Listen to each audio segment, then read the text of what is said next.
Milujem frázu "nie je to len o peniazoch", alebo vôbec to nie je o peniazoch. A sranda je, že väčšinou to na konci dňa je o peniazoch a väčšinou to stroskota na peniazoch. Zdravím ťa pri dnešnom filozofickom videjku po dlhej dobe, alebo teda dlhšej dobe. Na začiatok môže vyznieť veľmi depresívne, ale bude to mať aj nejakú pozitívnu pointu. Sľubujem. Prečo sa v podstate chcem baviť zrovna o tejto téme?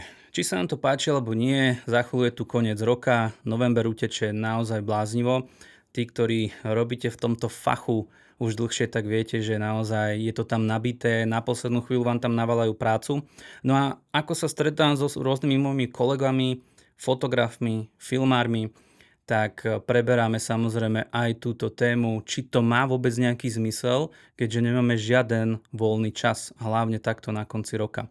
A všetko ti to príde, že sa to na teba rúti, že to je len nejaká čierna diera, kde stále ty si za kamerou alebo v nejakej strižni a nemáš žiaden voľný čas. Začnem tým prvotným, kde sa môžeš dostať alebo kde sa možno teraz nachádzaš, a to je, že pokiaľ začínaš natáčať, fotiť alebo robiť akúkoľvek kreatívnu činnosť, tak nemáš skúsenosti. Keď nemáš skúsenosti, nemáš väčšinou ani nejak veľa klientov. Keďže nemáš veľa klientov, chytíš rôzne práce len, aby si nejaké skúsenosti získal alebo aspoň niečo zarobil. Čo je tu veľká nevýhoda? Tým, že nemáš skúsenosti, všetko dlhšie trvá. Napríklad to, čo ja natočím za jeden deň a povedzme, že si dám pauzu a na druhý deň to postriham, odozdám aj s pripomienkami, vyrieším za 2 dni dokopy, tak tebe môže trvať týždeň, možno 2, pretože zistíš, že si spravil nejaké chyby začiatočnícke, alebo aj ja spravím kopec chýb, ktoré musíš riešiť potom v postprodukcii. Stáva sa, že si niečo nevšimneš, ale v tvojej nevýhode bude to, že ty budeš musieť pozrieť XY YouTubeových tutoriálov, aby si vyriešil nejakú jednu vec a budeš ich tam mať možno aj 30. Inak dostaneš pripomienky ty, ktorý nemáš žiadne skúsenosti. Či už robíš video pre klienta alebo pre nejakého kamaráta, veľakrát sa tam nachádzajú také chyby, že si to aj obyčajný v úvodzovkách divák všimne a povie ti, že niečo je tam roztrasené, niečo je tam málo alebo strih je veľmi rýchly. Takže je to určitá nevýhoda a ty sa budeš točiť v podstate takomto kruhu, kým nenaberieš dostatok skúseností. Nechcem nikoho podceňovať, určite sú šikovní ľudia, ktorí si včera kúpili kameru, foťák, dneska už tým zarábajú OK, držím palce, ale väčšinou, keď sa bavím aj s kamarátmi, alebo teda nazvime to kolegami, tak ich životné skúsenosti boli trošku iné. A moje tiež, samozrejme. Ja nie som žiaden finančný guru, toto celé je len nejaký môj pohľad na vec a pokiaľ som jednu dobrú vec spravil, takže neskočil som do toho naozaj s horkou hlavou. Mal som svoj full-time job, nehovorím, že musíš mať full-time job, ale je dobré mať aspoň nejaký iný job, ktorý ti donesie aspoň nejaké prachy, na ktoré sa môžeš spoľahnúť. Pretože keď sa dostaneš do tej druhej fáze, alebo fázy, tak zistíš, že sú tam rovnaké problémy aj v tej prvej, pokiaľ tu začínaš, tak aj v tej druhej to, že nie je problém len natočiť nejakú zákazku, ktorú si zoženieš a odovzdáš ju, ale niekedy je problém aj dočkať sa peňazí, takže tej tvojej pláci. Môže sa stať, že faktúry bežne mne niekto spláca 3 mesiace po splatnosti. Takže kebyže nemám nejaké cash flow, ktoré mi zaručí to, že v pohode môžem mávnuť rukou, že počkám, tak môže ťa to dostať do rôznych problémov. Dobre, dostaneme sa teda do toho druhého levelu, do tej druhej fáze. Máš už skúsenosti, prebehlo niekoľko rokov, začínaš mať rôzne zákazky, vieš to pekne krásne vykryť, skoro každý deň točíš, ale bereš zase také zákazky, že aby si nejakým spôsobom zarábal, čiže bereš ich viacej. Opäť nehovorím, že toto robí každý, ale väčšinou, čo som si všimol a čo aj z mojich nejakých skúseností, keď vychádzam, tak je to o tom, že bral som veľmi veľa zákazok, na ktoré som sa niekedy ani nefokusoval. Keď prišla svadba, zobral som svadbu, keď prišiel event, zobral som event, keď to malo byť niečo propagačné, zobral som propagačné, alebo nejaké športové video, to je úplne jedno, proste len aby som dostal skúsenosť alebo aby som zarobil. Lenže tých prác bolo tak strašne veľa, že som sa dostal do tretej fáze, do tretieho levela. A to je taká križovatka, taká veľmi nepríjemná križovatka, kedy aj zarábaš dosť peňazí, ale nemáš veľa voľného času a začneš uvažovať, že dobre, zarobím povedzme, hypoteticky, 3 000 eur, čo je úplne super mesačne zarobiť 3 000 eur, keď to niekomu takto povieš.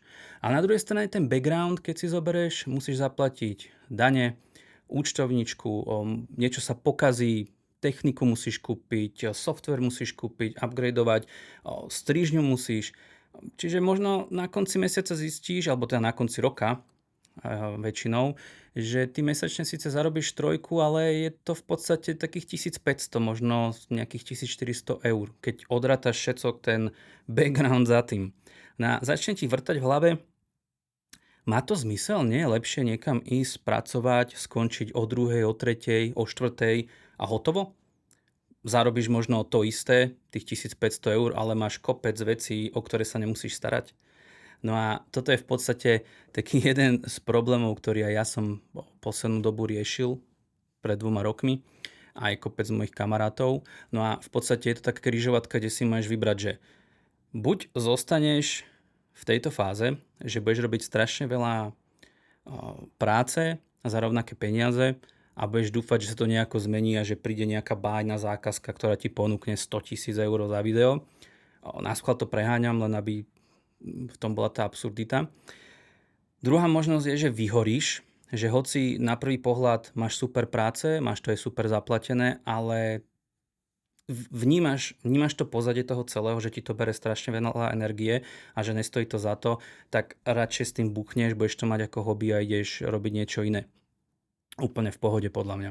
Alebo tretia možnosť, čo ja sa tomu najviac prikláňam, pokiaľ v tom chcem zostať, pretože ja mám rád túto prácu, ja tým žijem, je, že sa neustále budeš vzdelávať, fokusovať sa na určitý problém v tom odvetví a tým zvyšovať aj svoju cenu. Dojdeš o veľmi veľa zákaziek, zákazníkov, ale tým, že sa fokusuješ na niečo špeciálne, že si vytváraš nejaký podpis a ten podpis nemusí byť zrovna kvalita toho diela, ale môže to byť to, že sa s tebou ľudia cítia dobre, že vedia, že tebe keď zavolajú, môžu sa spoľahnúť, že prídeš na čas, spravíš, čo si povedal, odovzdáš to vtedy, kedy si povedal a proste všetko to funguje a sú s tebou spokojní. Už to je nejaký rukopis tvoj. Takže ja som za to radšej vytvárať ďalej nejakým spôsobom ten rukopis. Táto križovatka pomyselná, ako som to nazval, tak je to len zase nejaký môj pohľad, ale väčšinou proste toto vyhoretie človek má práve z týchto problémov. A veľmi by ma zaujímalo, ako to vidíš ty. Možno si teraz povieš, Michal, jasné, budem proste viacej do seba džigať peňazí, ako napríklad ja si kúpujem tiež kurzy, teraz dokončujem kurz scenaristiky. Nie je to lacná záležitosť, ale chcem nejako vyrásť, chcem sa niekam posunúť. Ale možno si povieš, Michal, to sú sprostosti, proste to aj tak nefunguje, mne to nefunguje, alebo ja mám za sebou nejaký iný príbeh. Pretože každý z nás má nejaké iné to pozadie, ako som to nazval, a každý má nejaké iné problémy v celom tomto biznise, alebo ako to nazvať, tom psychosvete. Daj mi prosím ťa vedieť, čo si o tom myslíš. Ja si myslím, že ja sa napríklad bojím jednej veci, že zostanem niekde uväznený v jednom bode. Pre mňa je to nepredstaviteľné. Ja sa furt chcem stále niekam posúvať. Takže ja keď sa niekde zastavím a už mám ten pocit, že som sa niekde zastavil, ja potrebujem vymýšľať niečo nové a niekam sa posúvať. Takže sa snažím práve buď dovzdelávať, alebo skúšať nové veci, čokoľvek. Takže napíš mi, čo si o tom ty myslíš. Ja si myslím, že to nie je až taká negatívna vec. Je to skôr o tom uvedomiť si, v akom tom úvodzovkách leveli alebo v tej fáze si a že či s tým chceš nejakým spôsobom pokračovať. Podľa mňa je to super záležitosť, čokoľvek tvorí, či už to máš ako hobby alebo full-time job. Díky moc, držím ti palce a budem veľmi zvedavý, čo mi napíšeš. Maj sa krásne, čau.